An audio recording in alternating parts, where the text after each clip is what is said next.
Welcome back, Captains and Admirals, to another video with a funny muffler. Today we're on Trap Domination, and we'll be taking Scharnhorst out.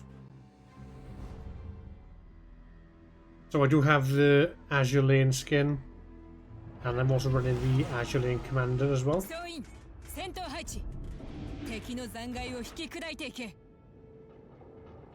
We are in a division with Postal and Tambo, two of my fleet mates. So I'll give you a quick rundown now of Scharnhorst, how we've got her built. But before that, let's go through some statistics. So ironclad, above average armor thickness. I believe that she has turtleback armor. She's fast. She does modest guns, but you know, that shouldn't stop us. The guns are 283mm. Top speed is 30.9 knots. Just, very fast. We do have torpedoes and main batteries. So torpedoes have a range of about 6.7 kilometers because I'm running the Scharnhorst Commander. I believe I've got a torpedo build set up with her. Then I'm running secondary enhanced targeting. We've got 5 heals, and then like I said, we've got the Azure Lane skin, infrared damage control parties, and if we move on to modifications, we are running aiming systems mod 1, steering gears mod 2, and concealment mod 1.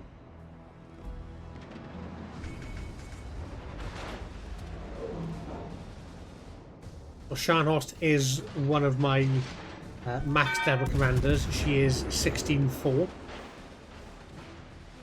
So she has Sniper, which is her base trait, which reduces dispersion by 4%.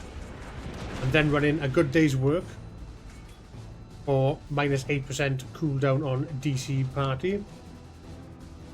Then I'm running torpedo launch, +5 knot torpedo speed, and +12% range. You could run Porcupine as well. Then we're running on second thought. So if I've got to switch shells, reduces the reload by 55% and reduces main battle reload time by 5% anyway. And then we're running Master Mechanic for 2 extra recharges on the repair party and +10% of HP recovered. And then we're running good old skill to rebuild. I then have Colorado as one of the inspirations. Main battery reload time -3.33%. Main battery shell grouping +3.33%. Then I'm running Angelino Chino. I think that's how you say it. I'm butchering it, I do apologise. And we get plus 2.55% a grouping against destroyers and battleships, and plus 5.95% against cruisers.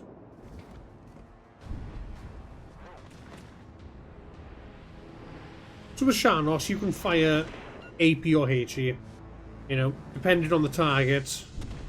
So battleships, if they're broadside, you're better off firing AP. Yes, you're not going to get citadels, you know, but you're still going to do decent damage. HE can be good against anything that's bow tanking, so if you're versing, say, something like a Strasbourg or Richelieu, if you've got one of the Russian battleships like a Sinop or a Vladivostok, or Borodino, you know, you can try and burn them down. So he doesn't know we're coming. He just shot this Belfast.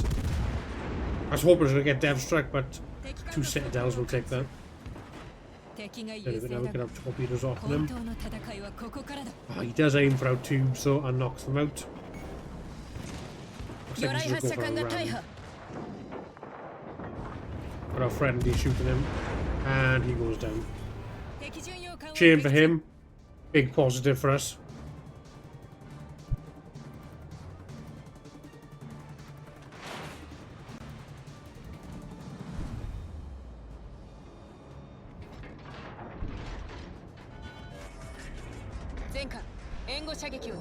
So we're now going to fight over the centre. So we pushed into B.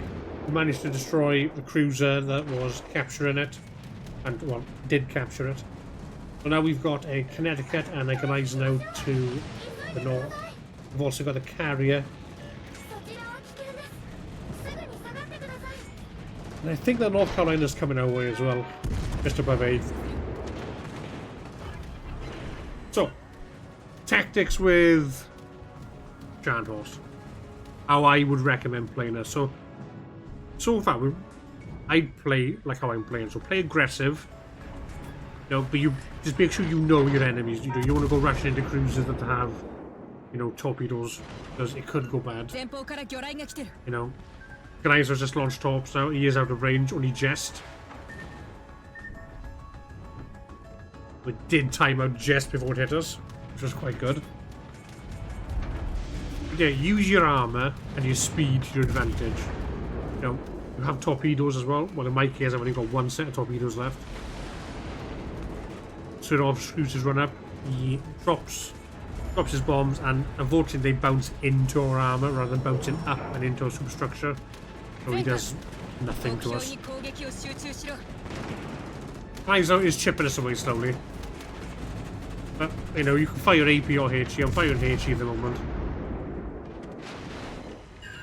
I was a bit nervous about maybe some of the destroyers coming up, but both destroyers are still in A, luckily.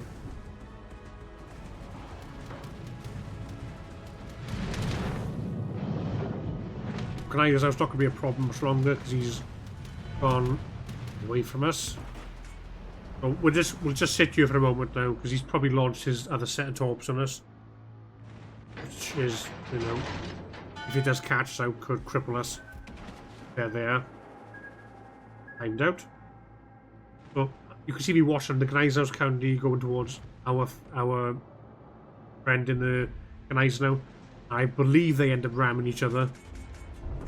Our guy gets stuck on the island, and I block him. Verse is out, and the enemy hits him. It's a good trade for us because our guy's much lower.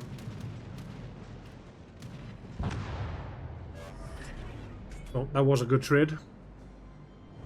Oh, I'm not sure if this Carolina is aware that we were there.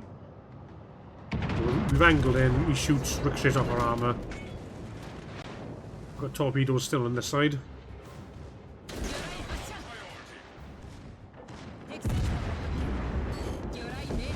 And down he goes.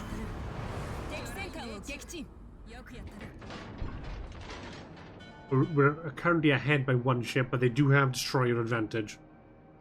What I'm going to do now, I'm going to leverage my speed. And I'm going to try and take B. Try and support that cruiser while he's alive. Chip with that graph speed. And we're going to swing up then to the north. See if we can get behind that Connecticut and then push up on the enemy carrier.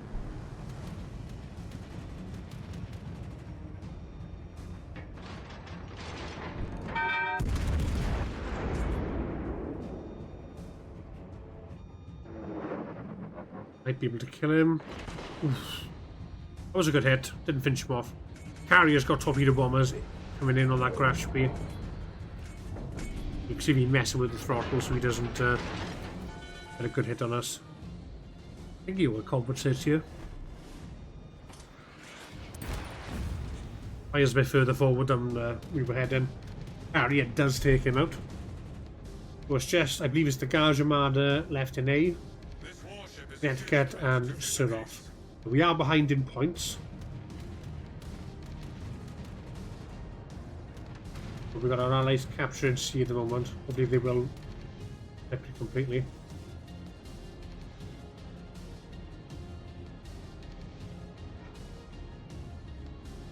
Just detecting something. That's the destroyer behind us. Hot shots at us.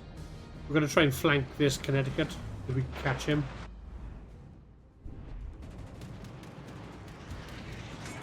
Like I said, I'm keeping the pressure up and playing fast.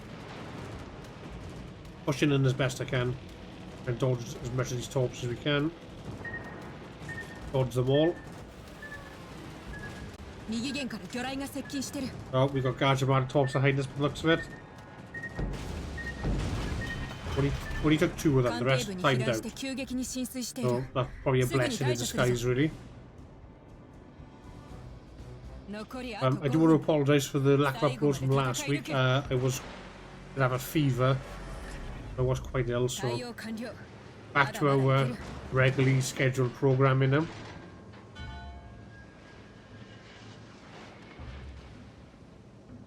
And I got to cut out Pensacola. And further into the lead. We can see if we can take out the Gajimada. Ooh, those shells fell very short. Only just. And those shells just completely whiffed.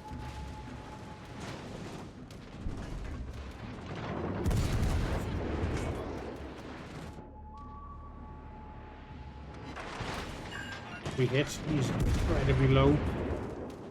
Ranger's asking for resistance. We know what he wants. He wants us to finish him off. Finish him off. Connecticut is in the centre. Looks like he's pushing towards Tambo in the Duke of York. Tambo to come out a bit worse than an exchange. We will catch him broadside, but we're not going to be able to turn all our guns for him. We've got to be mindful of that enemy carrier as well.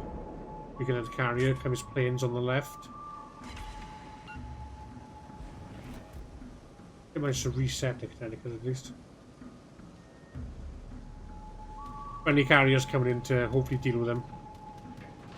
Now, with me playing aggressive like this and using my speed to my advantage, and a quick reload as well, it allows me to put a lot of pressure on just everything. You know, Sharnos is pretty maneuverable, fast. The build, I've got the guns reload quickly.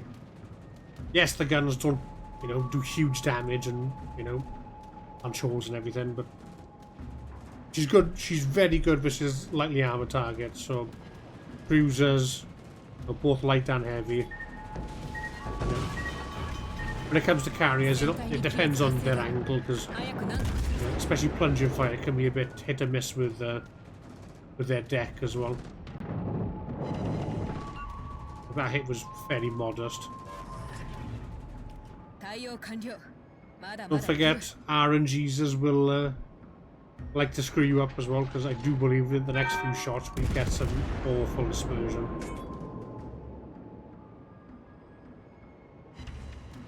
One hit, and that hit was a ricochet. The rest just bracketed.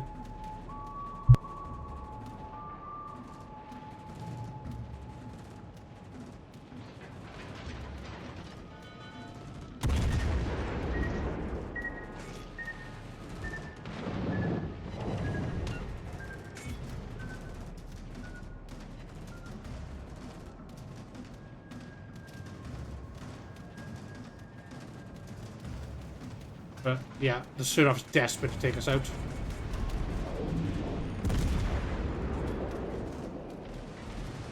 As you can tell, the bombs keep hitting our armor belt, so they're just inflicting any damage at all. Yeah, we're getting pretty lucky with the fire chances. Well, we're getting, you know, we've had any fires off the carrier so far. Ambo's now firing on